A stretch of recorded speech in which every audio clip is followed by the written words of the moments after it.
in the maritime sector, from aquaculture, maritime transportation, maritime labor regulation, oil and gas exploration, ferry and passenger insurance, marine pollution and prevention, port operations, and lots more. Maritime Frontiers, exploring Nigeria's blue economy.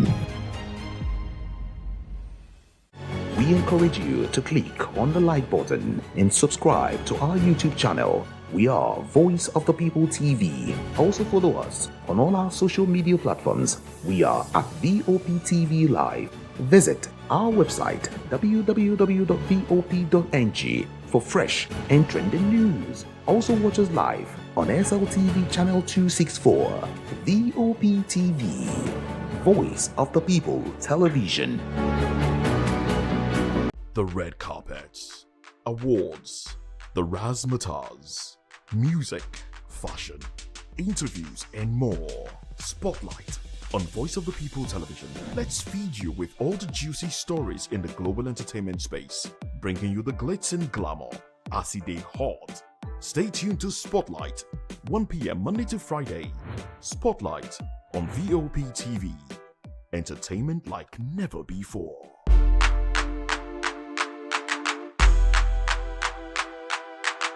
Welcome to the locker room, the home of football talk that matters. I am Jerry Apelon.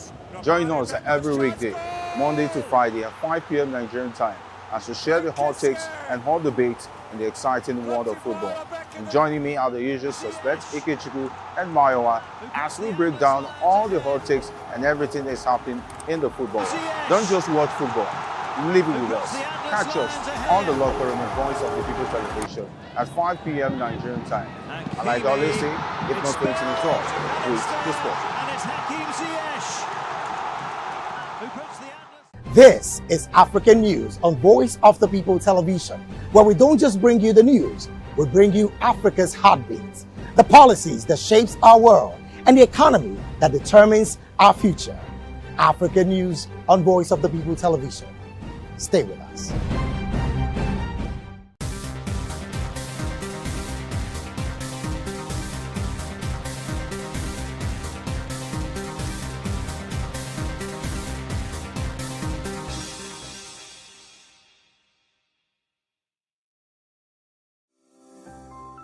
VOP TV. Now you have more than a voice.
The long-awaited Nations Cup happened yesterday, the long-awaited day. Everybody waited to know how it would pan out, where we saw African Cup of Nations, Moroccan side, overcoming the Navy Star to beat the Comoros Star 2-0 in that tournament opening game on Sunday. And it was about Brahim Diaz, substitute Yakub, you could call him El-Kabi. He was just the man that scored the second half goal. And I must tell you, it was far from convincing, showing from the highly fancied Morocco, who are 97 places above the small Indian Ocean island nation in the world ranking and had to toil hard for points in the rain. Rabat Prince Moulay Abdullah Stadium. We saw that game yesterday. Morocco squandered an early penalty and were goalless at halftime. But despite dominating possession, I saw it eventually breaking the deadlock, and that was in the 57th minute when Musa, you could say Mazraoui you call him, just did so well to keep the ball from going out of play. And he did well before passing it square Diaz. And we love the El Kabi scoring trademark goal. 74th minute goal, 10 minutes after coming on from the bench. He plays for Olympiacos. It was good to watch yesterday. And I must say congratulations to every Moroccan personality or people outside there. They've done so well. Not well anticipated first time, but it's just what it is. But good morning. Thank you so much for joining us right here. We are the voice of the people, Television Lagos, Nigeria. And on the show with me today, we'll be having Carrington Palmer join us away from home. And that is the man that plies his trade in the Edo State side, Benin to be exact. And then we'll be having also, he's currently here in the studio with me, Nestor Patrick, a sport analyst as well. We'll be talking about all of those games that was played yesterday. And then we'll talk about the Jake Paul, Anthony Joshua fight, talk about what's going on in the McLaren Formula One story, talk about the golf connected to LeBron James. It's really a lot, jam-packed story that we're looking into. And then we'll face it just as young forwards. But quickly, what I saw yesterday was about Walid Regragui. I think he was just phenomenal in his changes. El Nassiri came in from the bench, trying to find the back of the net. Akraf Hakimi was on the bench. The leadership quality showed. Roman Saiz got up to skip off the side after long being out, and it was well anticipated. And also, I think I liked the start of the show where Davido also performed with some of the big stars. We did see them. So it's all about Morocco. Infrastructure-wise, that's a very good place to be. Like Arali said, it's a tourism center at this point in time. And I'm liking the coach saying, this time around is a different ball game. You want to talk about Morocco facilitation-wise, we are the best. They're preparing for the World Cup and also preparing for the big one coming up as well, 2030. So it's more like 2026, or you could say 2026 or 2030. So it's about Morocco. But Nestor Patrick, feeling very great to have you on the show today. We'll talk this through. Good morning, first of all. Thanks for coming. Thank you, Lagos, Nigeria. It's been a long time. I mean, I'm back home again, once again, like where I feel comfortable enough. Yeah, it's a long time ago, and back here now on the show. We're back on the show. But let's talk about Morocco yesterday. First of all, to start with the first half, 0-0, Comoros. Did you expect such a result? I would have felt at the end of the day, maybe a 7-0, 6-0 would not be wrong. Or maybe one goal reply, 6-1, just maybe. But Comoros came out alive. They had a very decent first half. They were compacted. They weren't so attacking. They played like they wanted to draw. I don't know. But at the end of the day, Morocco found their way. Okay. First and foremost, it's always very hard to play a host nation, especially in the first game. I remember 2018 Nations Cup. This same Comoros came out unscathed against this same Morocco team, 2-2. Yeah. If you can reminisce back. So I knew it was going to be a tale of let's see how it goes first, because I know those boys are still trying to put themselves together, just coming back from various club sides and try to do something for themselves. So at the tail end of the day, I mean, they struggled in the first half, but kudos to one man who I never saw it coming. He plays for the second tier division of the Belgium National League. Yeah. I mean, the Yannick, what's his name? Yannick Pando. Yeah, of him. I mean, he was one monster of a guy. I mean, a lot of saves that yesterday. But the second half, I mean, Mazraoui, I mean, what a pass, and it was something else we never thought was. Yeah, everyone still feels like Morocco have what it takes to win the Nations Cup. Everyone still anticipates so high. Everyone still believes that Morocco are a team to watch out for. Look at Brahim Diaz's gameplay yesterday. He was the leading top scorer in the qualifier, 7 goals. He was found in space. He got himself in the right time, and then he smacked the ball. They lost their skipper, Roman Saiz. And I felt like Walid Regragui knows how to put this team together. Soufiane Amrabat is so comfortable in the middle. And we saw Azadine Onahi, who plays for Girona, the schema of the game. He got off later on. And it's about the way Morocco side sweep that game. But I'll hold you on that. I think we should connect now to Edo State. Carrington Palmer is on the sideline, so we can have him talk about Comoros. What he saw yesterday was he will anticipate the result 2-0 in favor of the host country. Mohammed VI, the president, everybody was present at that game. And then, Carrington, feel great to have you. Good morning, Kizike. Should I start saying Merry Christmas to you? Should I say it or should I hold on for now? Oh, you can say it or you can move on. All right, compliment. Yeah, same to you. So tell me, Comoros game yesterday, You know, the Moroccan side, they were the better side on paper. They were the favorite. They are still the man. They are still a nation on everybody's lips. They believe that they would win this one. But with what we saw yesterday, does that send any message to smaller team on the AFCON that yes, they can stand their momentum if they can, if they want to? Oh yes. Comoros, I expected them to actually at least put up a fight in that game yesterday, given the fact that they came out on top of their qualifying group, which has a team like Tunisia. And they defended very well. They ensured Morocco did not actually give them a whooping defeat. And that is all thanks to their goalkeeper, Pando. But the Comoros side, I believe, if they can actually come outside and play, not just absorb the pressure of the bigger side, they can actually probably go on to the next round or even cause an upset. And this is also a way, like you said, the smaller side, with what they saw yesterday, they can believe that, we can have a good outing against the big boys. We just need to be disciplined in our defense and also take our chances when they come. Yeah, Comoros had a couple of chances. They had 2 big chances yesterday,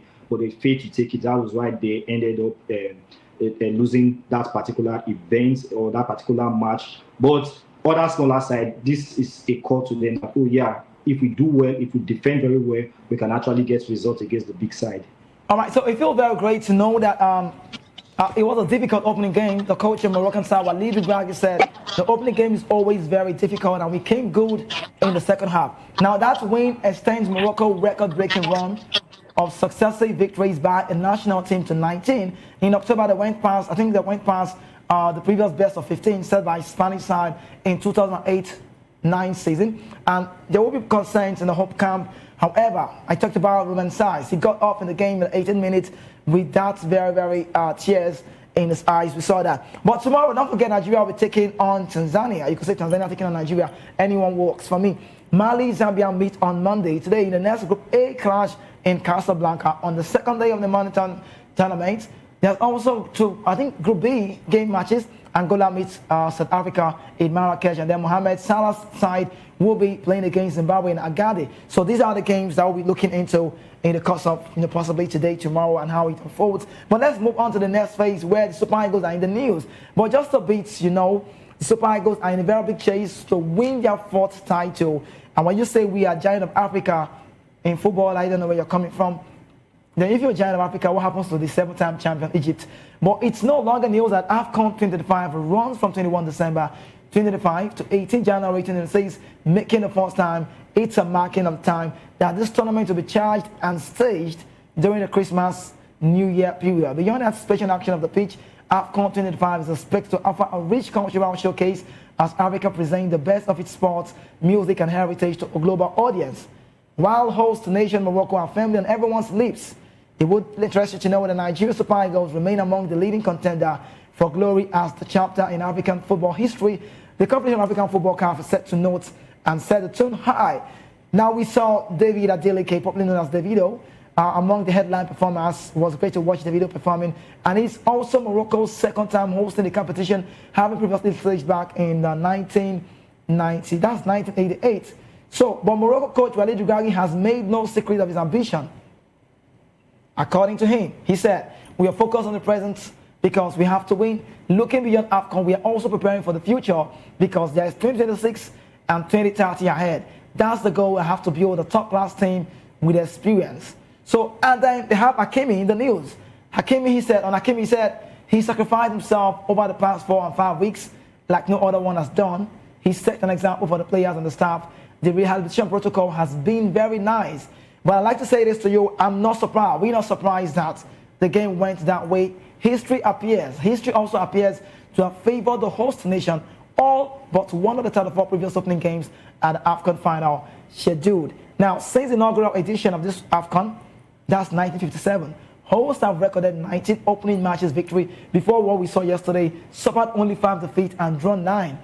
That lone exception to the tradition of hosts featuring the opening match came in 1970 when Cameroon and Cote d'Ivoire opened the tournament. So not surprised to see the Moroccan side win yesterday. But Carrington. I'll come to you soon. Let me talk about Nestor. Nestor, see, that game yesterday, we saw something that happened. We saw a different kind of Moroccan side. We are anticipating for better Moroccan football. I'm not saying they didn't do well, but now we have Nigeria in the mix. Now, you heard the coach of Morocco side saying, we have a project for next year, we have a project for 2030. They've got facilitation, they've got infrastructure, they have everything it takes. They've got a lot of support they need from the president, the Mohammed VI, so they are good to go. But Nigeria, let's look at Nigeria. Do we have that project? Okay, first and foremost, I remember the last time I was on air here, I did say I'm not even sure that 2030 we might even make it to the World Cup because we need to go back to the drawing board, digress out of what we have now, digress out of our failures, and do something positive at the tail end of the day. It's basically just us, not just the federal government, or the NFF, trying to put these boys together, but the boys themselves, we need discipline, we need to instill discipline. And how do they do these things? Very simple. The coach or the manager will call these guys, okay, we're preparing for this, we're preparing for the future. Now we need to meet so bodies to make them come into us, and instill discipline on how to do it. Discipline is not, when I mean discipline, I'm trying to just, I don't want to sound too ironical about the whole thing, but when I mean discipline, it's trying to, if you're going to pay 200,000 naira to make this thing better, make it work. That's what Morocco has been doing. They've been financing every single project for the future. And 2030, I saw what the president said,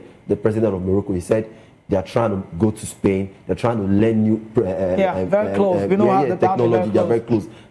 You saw what Florentino Perez did when the NFL game played, the NFL game they played. They had to change pitch. Like, it didn't even take up to 10 minutes. So for every new technology in football, this is what Morocco stands for. They want to do it, and they are trying to make sure it works for them. Because 2030, you think 2030 is maybe like 4 or 5 years. Yeah. It's just somewhere at the corner. Okay, so Morocco, are they still your favorite?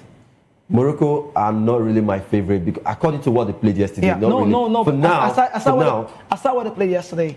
They've been on everyone's lips. Yes. So what after changed the now? World Cup and after the qualifiers, I really did see something. I said, well, this Nations Cup will be one of a very kind of funny Nations Cup. I don't see Morocco winning this Nations Cup. So underdogs. But Underdogs, maybe. Let's see how it goes first. All right, so it would interest us also to know that the champions in 1980, 1994, and 2013, Nigeria finished runners-up at the last edition and remain one of the continent's most consistent forces. Nigeria landed in Fez on Thursday evening after a final training camp in Cairo, signaling the start of another serious title push. The Super Eagles will open their Group C campaign against Tanzania tomorrow, Tuesday, before facing Tunisia and then Uganda in what promises to be a demanding group.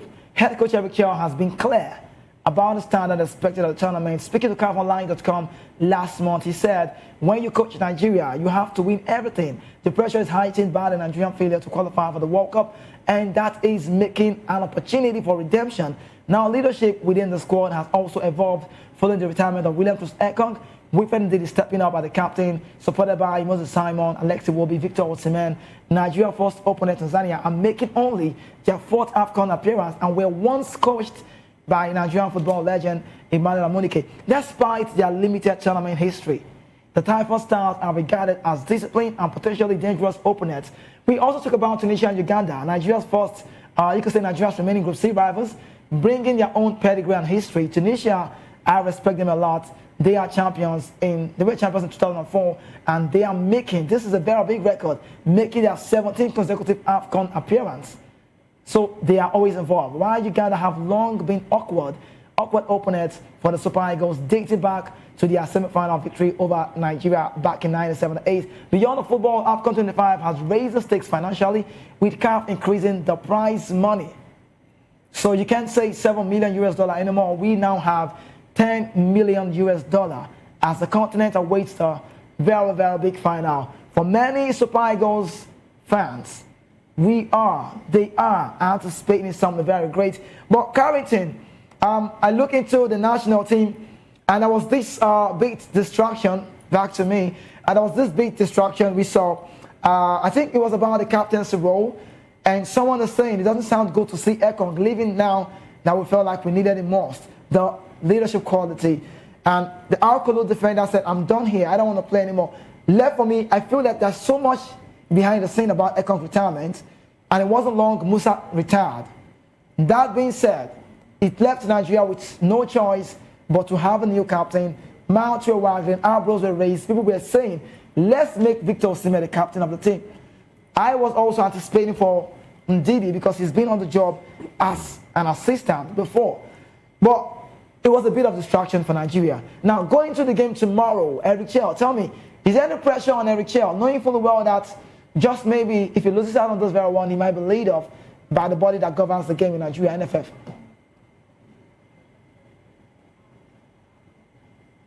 Is very much on Eric Chell, given the fact that Nigeria could not defeat DR Congo to qualify for the Intercontinental Playoff of the World Cup. If he had been able to secure a win against DR Congo, yeah, the pressure will still be on him to deliver in this AFCON, but it won't be as much as it is right now. And you don't want us to lose a game against Tanzania. It's not going to look good on our image, on our football. It's not going to look good at all losing a game to Tanzania in the AFCON. Come on, if we are losing to maybe Tunisia or Morocco, that would still be good because these countries or this team, they are in my caliber, not losing to Tanzania. But I don't expect the Super Eagles to lose that particular game at all. I don't even expect a draw. I expect us to get a victory regardless of the distraction. I know retiring is a huge blow to the team because of his leadership quality and what he brings to the team generally, but he has his reason for retiring at this crucial stage when we have the AFCON at just around the corner. So, but I don't expect the Super Eagles to lose that game against Tanzania, no matter the distraction, no matter the news going outside of the camp or whatsoever is happening to the team. Like, I expect the Super Eagles to get maximum points against Tanzania. Yeah, are you anticipating for a scoreline tomorrow? Do you have a scoreline you're anticipating for? I'm not actually anticipating, but I think we should be getting a 3-goal victory. I didn't get that right. I said a 3-goal victory. A 3-goal victory without reply. Yes, without reply. I don't expect Tanzania to reply. Okay, that's your opinion. But I'd like to ask you about the captaincy role. Would you have also loved maybe Victor Osimhen as the captain of the team? Oh yeah, I would have loved Victor Osimhen because of his leadership quality, the way he carries himself, the way he also motivates his teammates to actually do more. Like Osimhen is always running 90 minutes non-stop, chasing all balls. But at the end of the day, you just have to give respect to the people that are already there before, the likes of Wilfred Ndidi, Alex Iwobi. And I also don't want a situation again that happens during the time of Mikel and what is his name, Ahmed Musa. There were rumors coming out then when Musa was named captain ahead of Mikel Obi then. So I don't want that kind of situation again in the Super Eagles. He is also a very good player, and he has been consistent for the Super Eagles of Nigeria. And I think he deserves to be the captain. Victor Osimhen definitely will captain the Super Eagles one day, but for now, Wilfred Ndidi is my leading candidate for that. Okay, if you ask me anytime, I love to say, I always like to say it. You don't need to be the best player to be the skip of the side. I know the game is quite changed, and I love to see Wilfred Ndidi with armband, not for any reason, for the fact that I think Victor Osimhen is quality. He's hungry for goals. He wants to score. He leads the team. But let him get hungry more for goals. I don't think he has the leadership quality. That's my opinion. I don't know if you want to go with me. Osimhen is so much on this anger phase. Osimhen doesn't have what it takes to control the team. Gameplay, he's hungry to show. He wants to put himself in the score sheet. He wants to score goals. His quality. But I just want to understand the leadership quality is quite different from being hungry for goals. Yeah, definitely. I mean, it's easy because, I mean, you've seen Ndidi, Wilfred Ndidi right from the first time he came into the Super Eagles setup. He's always shown that leadership quality. He's not very vocal like a certain Victor Osimhen. He's a very calm-headed player. Even while he was at Leicester City, you see him, he doesn't talk much. The least time he was able to wear the captain band at Leicester, he understands the game, the dynamics of the game, how to talk to a ref, how to organize his team and bring them into fruition at the tail end of the day. But a certain Victor Osimhen, everybody wants to see Victor Osimhen, like you rightly did say. Victor Osimhen knows how to, he brings that swagger into the team. He's hungry, he wants more out of the team. But when it comes to leadership quality, I don't see Victor Osimhen as having to put on the captain armband. Okay, so we heard this one. We used to feel like it happens just basically in Nigeria, but of course not. There's a news about the Uganda people. We had about Saturday, Uganda Cranes players, they boycotted a training session on Saturday over unpaid allowances, dealing a major blow to the team's preparation ahead of the AFCON. According to reports, several squad members refused to take part in the session in Morocco, citing delays in receiving their payment.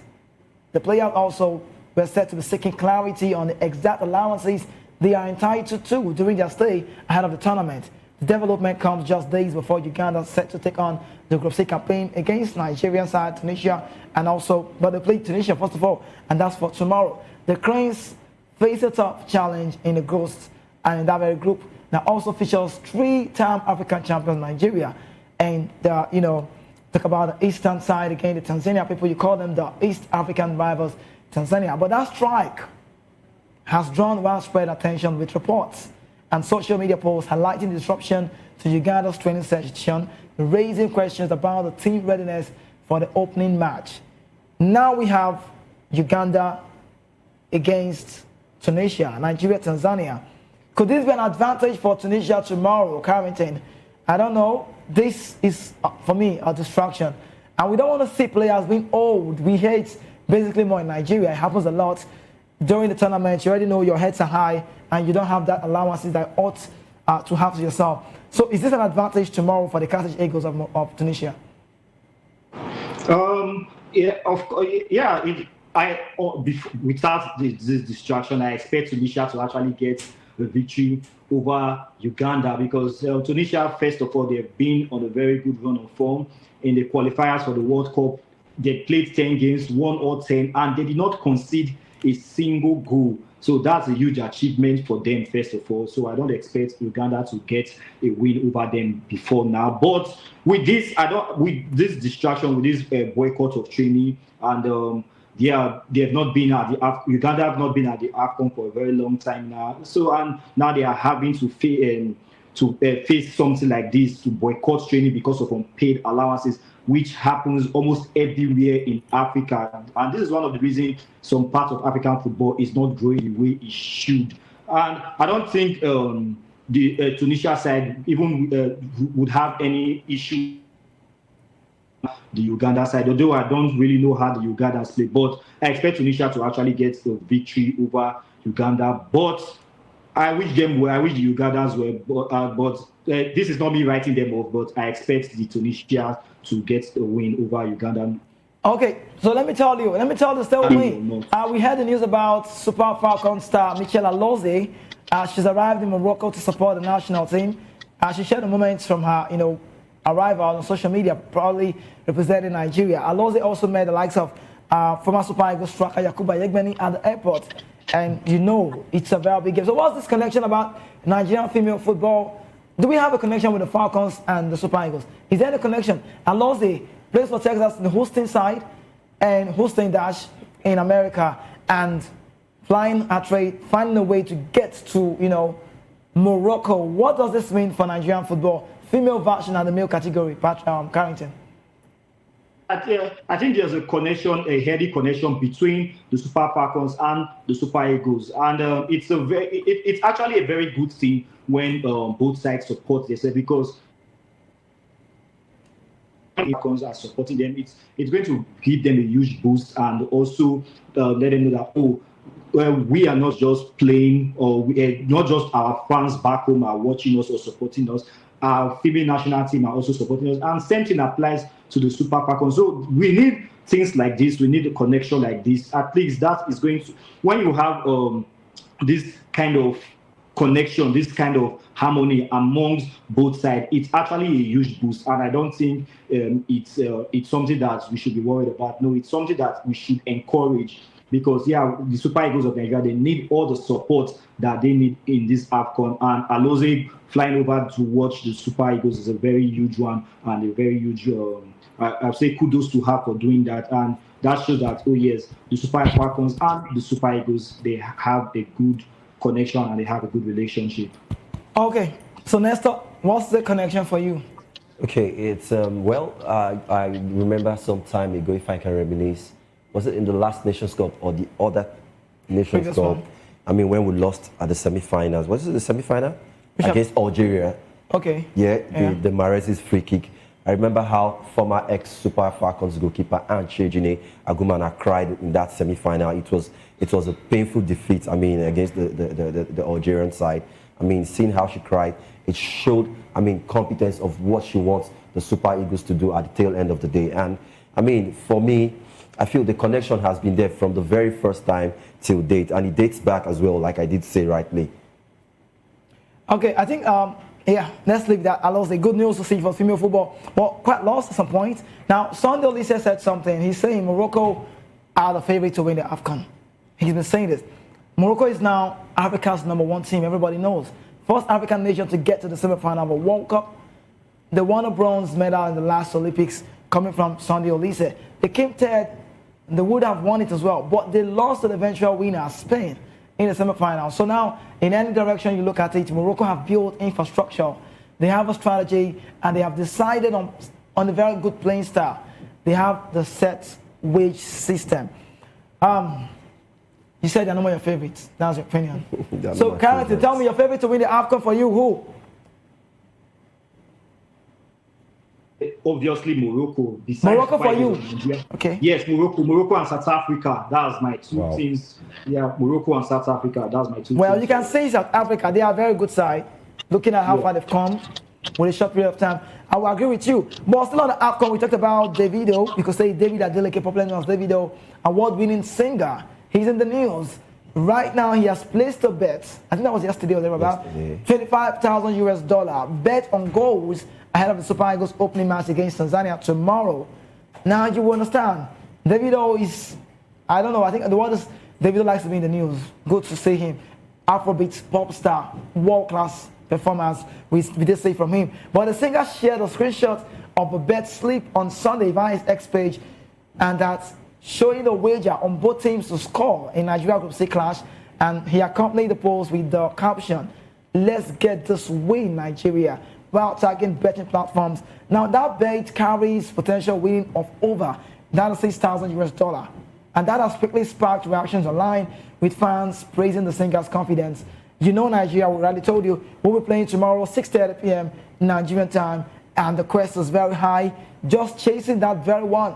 The three-time African champions also be going to the opener as favorites with a mix of experienced players and then attacking options. But winning the first match would help Nigeria settle very well in what is expected to be a very top Group C. Bets, placing the bet. So let me elaborate it. Both teams score, that's what he means. What you call go. Like GG, like you score, I score. Like both teams score. I don't know if the money is a wasted money. $25,000. I'm looking at it. If we look at it on paper-wise, it's all about Nigeria. It's all about a team that would not get a reply. But he's saying that Nigeria will concede tomorrow. That's what he means. He wants Nigeria to win. A 2-1 will save his money. Definitely. A 3-1 saves his money. 10-1, but Tanzania must score. So he wins $96,000 if that bet goes through. But I'm looking at Davido. I feel like the money's gone. You feel like I don't know if Tanzania will score tomorrow. I don't know, but do they look like a team? They have the compartment, but do they look like a team that will score tomorrow? Definitely, that's football. It happens, and what if it happens? I mean, $25,000 in Nigeria is. That's a whole lot of money. Yeah, so that's a whole lot of money. So okay, so Carrington, tell me, is the money gone? Earlier on that the Super Eagles are going to win by 3-0. So yeah, to me. 3-1. So Nigeria will concede tomorrow. You said 3-0, right? Yes, Nigeria will concede. If you watch the Nigeria game against Egypt, and if Tanzania should watch that game and saw how the Super Eagles conceded in that particular game, I think they can actually feel like, oh, we can score these people because they have some of their defenders, they lose focus when it gets to the important part of the game. So, yeah, I think the money might come back for him. No? Okay, maybe. Well, Davido is a big. whole lot of goal in the last The four money matches. might come back. I don't know. 94 point. That's 94 million US dollar. But the free concerts we saw the video organized by Biot and Satmate ahead of the tournament. We saw stars, big celebrities. We saw French Montana. We saw Dwala Yu. We saw Latiste. At the event, the video also delivered a string of hits. Very quality music performance, I must say, including If, he did Fall, he did Aye, he did An Unavailable, with all of the, with fans singing along, and that adding to Nigeria growing and spreading around the world. That performance has shown the growth of Nigeria. The present we've dominated, and it's not the first time we've seen Nigeria dominating on the scene of sportsmanship.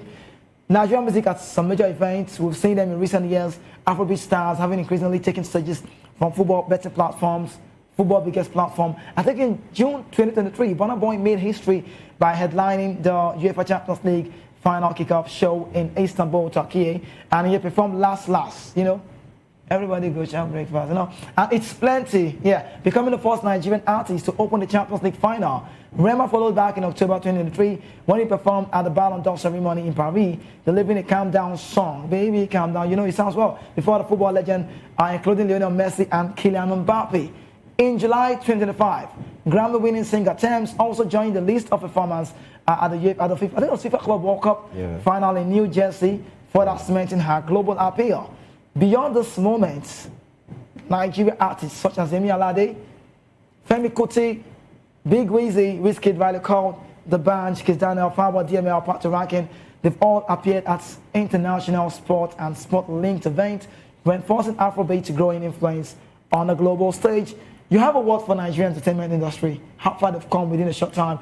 Me, personally, myself, I used to listen to, I like rap. I listen to Tupac a lot. I listen to Ja Rule. I used to like Ashanti. I like the Murder Inc. Squad. I feel like I do more of the PDD, Notorious B.I.G., like back in the rap, the case, Joe, that's all like of this kind of music. demand, But at popular demand, that's the word. You don't spoil. But see, but I look at the music right now, it's a very different version. I play Chris Brown at some point, at intervals, but it's basically more Nigerian music. How far have we dominated the industry? When it comes to domination, we've done that very well. Was it the last World Cup? You saw when they were playing, was it Rema or was it Rema? Which one? Was it in the last World Cup or the Olympic? They were playing a bit of Rema. Calm down. Yeah, and you saw how the fans, they sang along with Rema. It was Rema. It was beautiful on the night, and it was biblical at the tail end of the day. So when it comes to Afrobeat, it's in the Nigerian industry, I feel like they've carried themselves well, especially Wizkid himself. They've taken Nigerian music and it's become a mainstay, because you saw, was it yesterday or the day before yesterday, I had Nicki Minaj say so many things about Afro music Afro music in the US of A, and a lot of these guys are beginning to sing more of our songs there in the USA compared to just like we used to have back in the days. But what changed? What changed? Was it social media influence, or we put in a lot of work? Evolution. Let me use the word evolution. It happens, and the music industry now in Nigeria is so big that if Sonny can come into Nigeria and ask that, name your price and we'll give to you. That shows you that we're doing very well. Well, you want to say that, I would want to take that from you. I would take it from you, but I don't think South Africans will want to agree with you on that part. Because they believe that my piano gives you that beat. They wouldn't want to agree with that. But yes, it feels great to talk about Nigerian music and how far we've come. I talked about PDD. Someone is saying, you do PDD, Puff Daddy. Back in the days called Puffy. Sean Combs. I like his song. I like the Missing You Every Step. A lot of songs about PDD, not the PDD oil type. Not that one. But yes, Carrington, let's talk with you quickly before we leave. Carrington, tell me, how far have Nigerian music influenced the world? Music has influenced the world and gone far for the past few years, and all thanks to the artists, the Davido, the Wizkid, the Bands, the Two-Face, and all of that. You now see American artists coming to feature artists in their songs, in their album. They really want to get what we are getting here. They want to be involved with our music. And you see Nigeria artists going to sell out shows and stadiums all around Europe and in the world in general. So Nigerian music has grown in the past few years, and it's something that we are happy about. It's something that we want, and we are very happy about it. So kudos to the artists. They put in the work, and the work is paying off right now. And yeah, it will continue to grow as the years progresses. Other countries that are not happy about it, they should actually their artists should actually sit back and work hard. And yeah, probably their music will grow. But for now, Nigerian music is taking okay. Yeah, for now, shout out to Fela, and Nicola has some Kuti Coco say. I saw the Grammy achievement. I mean, he's just come close, come close, and then just give it to him. Well achievement, like the lifetime achievement. His memory lives on forever. But we look into the game that will play tomorrow, Nigeria, Tanzania. If you ask me, it's a done game. Maybe just in my head, I'm thinking, maybe thinking aloud, that's a word. And the formation that the chair will want to use tomorrow, we have some key players who have been firing on all very big cylinder in the European scene. The likes of Samuel Chukwueze on loan from AC Milan has been fantastic to watch. Victor Osimhen, he's heavy. He's got the goals in him.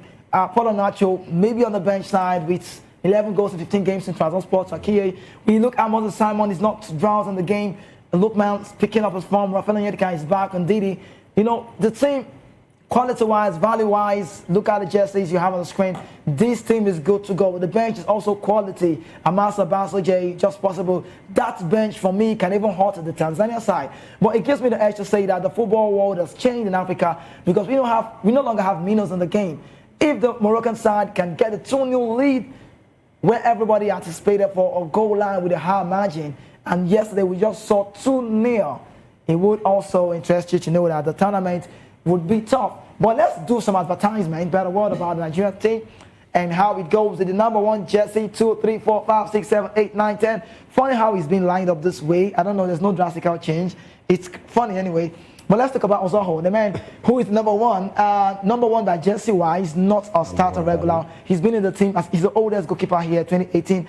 I recall he was at the World Cup in Russia. And by the side, someone has got opportunity to mandate that role. No Allah Aina. Seydou Sanusi, for me, gets a start, if you ask me, from the left-back row. Ndidi, the skipper of the side, I think he will be in the midfield to read the register of the game. And you look at Ego Ogbu, he's back to the team, making his debut for the first time in the AFCON. He plays for Slavia Prague in the Czech Republic side, quality, replacing Benjamin Frederick Ajayi, Simi Ajayi. Yeah. I'm just looking, I don't know.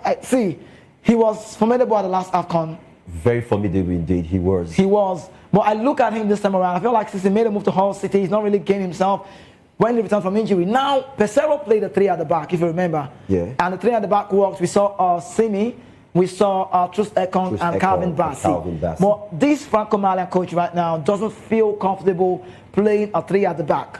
He likes the 2 centre-back, the right and the left. So in other words, maybe Simi Ajayi might be dropped to the bench tomorrow. We have to see Calvin Bassey. And please, every chair, if you listen to me, don't drift Calvin Bassey to the left. He doesn't have that pace anymore.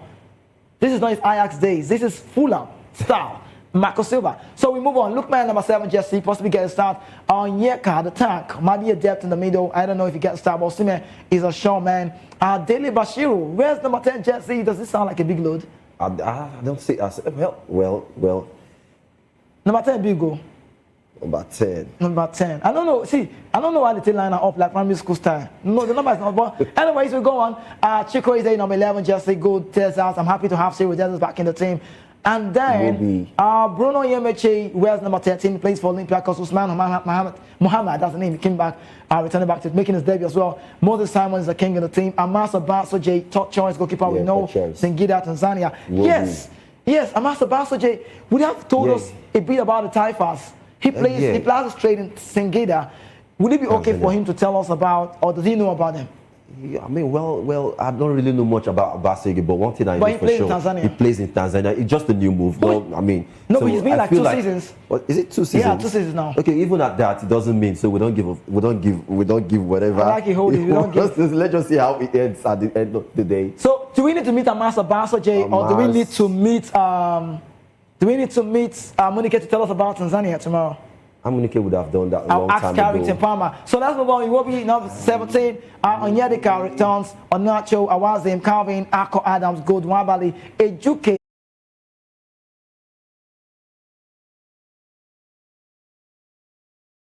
We need to talk about this. He's a Chinese international, Chinese player, Peng Renlong, ranked 1,316 in the world. Talk about ATP standing. He's been banned for 12 years, and that's for organizing match fixing, according to International Tennis Integrity Agency, ITRA. The athlete was charged with organizing or attempting to organize 22 fixed matches between May and September 2024. So he's sanctioned. His name is Renlong Pang.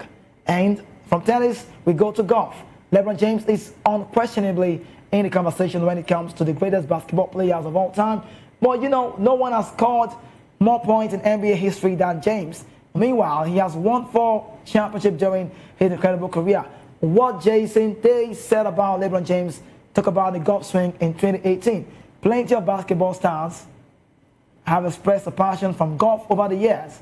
Stephen Curry has played on the Corn Ferry Tour in the past, while Hisham played 18 holes in a video with Bryson DeChambeau recently. So good to know there's a mix up here, and I'm liking it. And also, there's a news again about Jaden Sharper wins second, I think that's the second debut World Tour tournament, and that's about the NBA news connected to golf. Now, lastly, let's talk about this one about Formula One. Red Bull CEO Oliver Mintzlaff has opened up on the decision to part ways with Christian Horner earlier this year. Horner was the helm of the Milton Keynes base squad since inception in 2005 and also oversaw various World Championship triumphs with Max Verstappen, Sebastian Vettel. The Formula One pecking order in 2026 will largely depend on the efficiency of the new power unit, according to former Aston Martin strategy engineer Benny Collins. A major regulation overhaul next year will see changes to both the power unit build up and also the aerodynamic rules. And this is all we can give you on the show. This is all we bring to you. It's time for us to go. Do well to join the guys for the evening, the sport world, the locker room. Jerry Apeloi will be here alongside Ikechuku. And then we have the media news coming up next. Please stay with us. Don't go anywhere. Have yourself a beautiful, it's still morning, I like to say. Morning. When the time comes for afternoon, good afternoon up until then. I'll see you again Wednesday.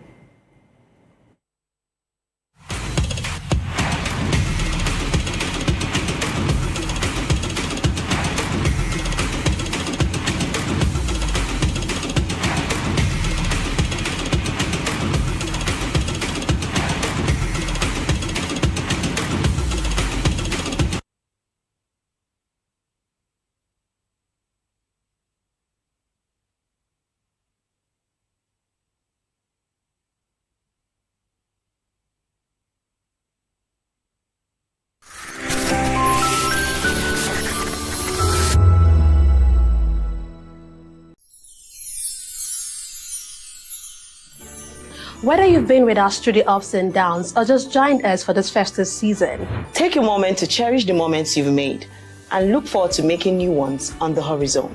May this new year bring you everything good, everything prosperous.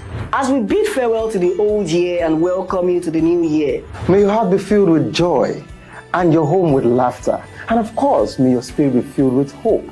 We'll be bringing you live updates, exciting performance, and inspiring stories throughout the day. stay tuned.